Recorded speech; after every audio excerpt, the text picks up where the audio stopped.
how they are advancing.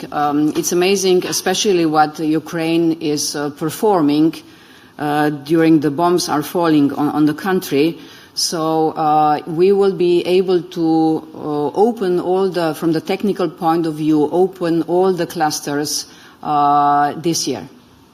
We are ready to open cluster 1, and this is both for Moldova and for Ukraine.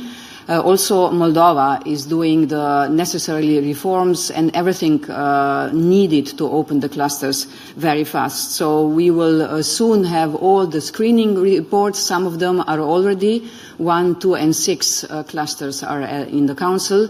The rest we will provide very soon. Now the question about opening the cluster 1. As you know, EU member states have decided unanimously, together with Hungary, to give a candidate status and start accession negotiations with Ukraine. 1 year ago, Ukraine has done its homework, so the position of the European Commission is clear. We should, as soon as possible, open cluster 1 for Ukraine and for Moldova. Regarding decoupling, the next steps are solely in the Council, and I urge the Council to open clusters soon, especially because we say all the time that it is the merit-based principle.